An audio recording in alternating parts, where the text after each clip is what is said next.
Selamat sejahtera. Di sini saya akan menerangkan tentang kepentingan memahami garis panduan pelaksanaan pengajaran dan pembelajaran amali teknikal dan vokasional. Tujuan garis panduan tersebut dibuat yang pertama untuk sebagai rujukan dan panduan kepada pentadbir sekolah menengah, kolej vokasional dan institusi latihan kemahiran swasta di bawah Kementerian Pendidikan Malaysia iaitu KPM.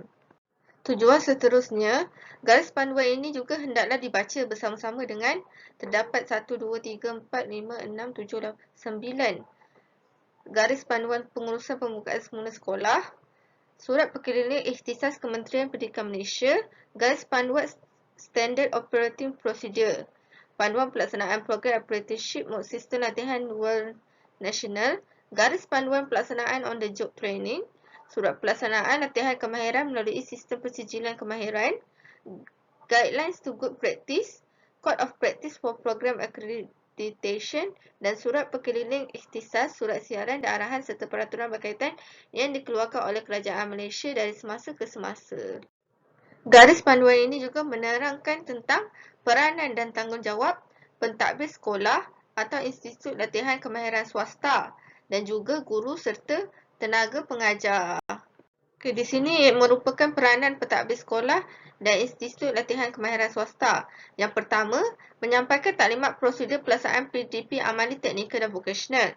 Seterusnya, menyediakan jadual penggiliran kelas sekiranya kapasiti ruang dan peralatan tidak mencukupi. Menentukan bilangan murid untuk setiap sesi pembelajaran berdasarkan kapasiti ruang atau kawasan atau ladang dengan mengambil kira perjalanan fizikal, kebersihan dan keselamatan. Memastikan tiada sebarang aktiviti lawatan industri atau lawatan sambil belajar dilaksanakan sehingga pemakluman rasmi oleh KPM. Membuat hebahan berkala di sekolah untuk mengingatkan semua warga sekolah mengenai kepentingan penjagaan kesihatan dan keselamatan berdasarkan prinsip mengelakkan 3C iaitu menjauhi kawasan sesak, elak kawasan sempit dan elak bercakap atau bersembang dengan jarak yang dekat. Akhir sekali, menekankan amalan prinsip 3W iaitu mencuci tangan dengan air dan sabun atau pensanitasi tangan hand sanitizer, memakai pelitup separuh muka dan amaran dari Kementerian Kesihatan Malaysia berkonsep peringatan termasuk penjarakan fizikal serta tidak bersalaman. Peranan guru atau tenaga pengajar pula merancang bilangan murid mengikut kesesuaian tempat, ruang di dalam kawasan sekolah atau kolej dengan mengambil kira penjarakan fizikal, kebersihan dan keselamatan. Seterusnya, melaksanakan aktiviti amali yang bersesuaian dengan menyediakan peralatan yang lengkap dan mencukupi untuk setiap murid. Seterusnya, melaksanakan penggiliran aktiviti amali sekiranya peralatan dan kapasiti ruang tidak mencukupi. Menekankan aspek kebersihan dan keselamatan sebelum, semasa dan selepas aktiviti amali. Menggalakkan murid membawa peralatan amali sendiri seperti kit kecantikan, toolbox dan peralatan peribadi seperti tuala, pakaian bengkel, pelitup separuh muka dan set pakaian keselamatan bengkel. Akhir sekali, memastikan pemantauan OJT, on the job training dan latihan sangkutan industri dilaksanakan dengan mematuhi semua SOP yang ditetapkan oleh Majlis Keselamatan Negara dan KKM dari semasa ke semasa. Okey, seterusnya berkaitan dengan lokasi pengajaran dan pembelajaran amali. Okey, terdapat dua lokasi iaitu bilik PDP seperti bengkel automotif, bengkel elektrik, bengkel kimpalan, makmal komputer, restoran, bengkel solokan dan lokasi lain yang dibenarkan oleh KPM. Seterusnya, luar bilik PDP seperti kolam ikan, tapak semayan, kawasan ternakan, ladang tanaman dan lokasi lain yang dibenarkan oleh KPM dengan mengelakkan kawasan yang sesak dan sempit. Pelaksanaan PDP amali. Guru atau tenaga pengajar perlu mengambil tindakan seperti yang berikut iaitu sebelum, semasa dan selepas. Sebelum pelaksanaan PDP, guru hendaklah menyediakan pelan laluan pergerakan terarah dan pelan penjarakan fizikal sekurang-kurangnya 1 meter antara satu individu ke satu individu dalam semua keadaan. Menyediakan pelan susun atur dengan mengoptimumkan penggunaan bengkel, ruang, ladang, stor dan tempat amali lain yang bersesuaian.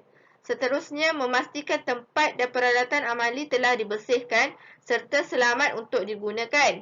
Seterusnya, memastikan murid mencuci tangan atau menggunakan pensanitasi tangan sebelum memulakan dan selepas selesai aktiviti amali. Akhir sekali, menyediakan jadual tugas, mengemas dan menyusun atur stor dengan mengambil kira penjarakan fizikal, kebersihan dan keselamatan.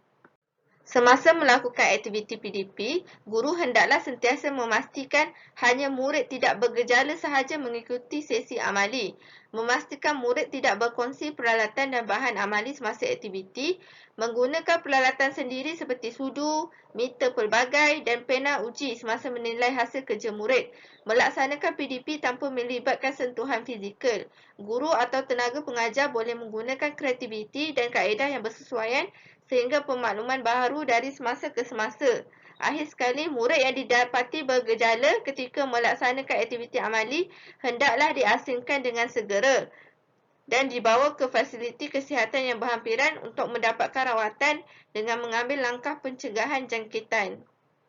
Selepas pelaksanaan PDP amali, guru hendaklah memastikan semua peralatan dibersihkan dan disanitasi selepas digunakan, memastikan semua bahan pakai buang yang telah digunakan dibuang ke dalam tong sampah bertutup, memastikan murid yang ditugaskan sahaja menyusun peralatan yang telah digunakan, memastikan murid dan guru atau tenaga pengajar perlu mencuci tangan dengan air dan sabun atau pensanitasi tangan selepas tamat aktiviti amali. Berikut merupakan pelaksanaan latihan amali di industri. Latihan sangkutan industri dan OJT dibenarkan. Murid bergejala tidak dibenarkan menjalani latihan. Pihak industri perlu memaklumkan kepada ibu bapa atau penjaga dan pentadbir sekolah sekiranya murid bergejala semasa menjalani latihan. Murid perlu dibawa mendapatkan rawatan segera dengan mengambil langkah pencegahan jangkitan. Semua pihak perlu mematuhi SOP yang telah ditetapkan oleh MKN, KKM, KPM, JPK, MQA, Malaysian Board of Technology dan agensi yang berkaitan dari semasa ke semasa. Seterusnya, pelaksanaan latihan amali urut.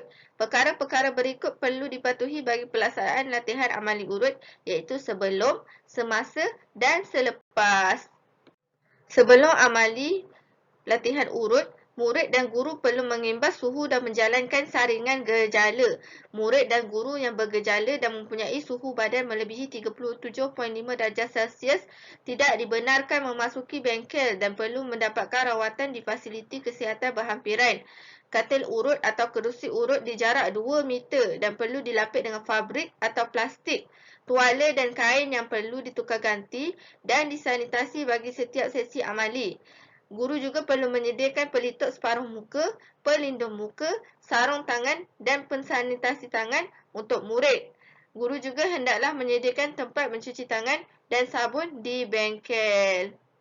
Semasa latihan amali urut, tempoh masa untuk setiap sesi amali tidak melebihi 1 jam.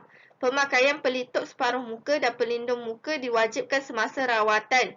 Penggunaan sarung tangan diwajibkan untuk rawatan urutan. Sarung tangan pakai buang digunakan untuk satu sesi urutan sahaja. Membasuh tangan sebelum, semasa dan selepas sesi amali dan mengurangkan komunikasi semasa sesi amali. Selepas latihan amali urut, guru hendaklah memastikan pelindung muka perlu dibersihkan dan disanitasi selepas digunakan. Pelepusan disposable sheets, shower cap, pelitup separuh muka, pelindung muka dan sarung tangan dibuang ke dalam tong sampah bertutup selepas digunakan. Kain atau tuala yang digunakan perlu dilipat dengan kemas tanpa dikibas dan disimpan dalam bekas tertutup sebelum dicuci. Penggunaan bantal tidak digalakkan. Sekiranya perlu digunakan, sarung bantal wajib ditukar setelah tamat sesi amali dan disimpan dalam bekas bertutup sebelum dicuci.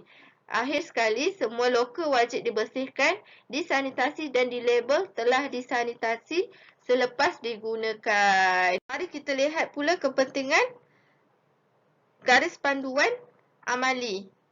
Okey, seperti yang kita lihat di gambar raja berikut ialah garis panduan pengajaran dan pembelajaran amali teknikal dan vokasional.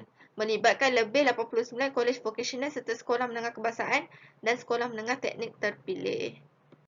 Okey, kepentingan yang pertama ialah memberi kesedaran tentang ancaman wabak COVID-19.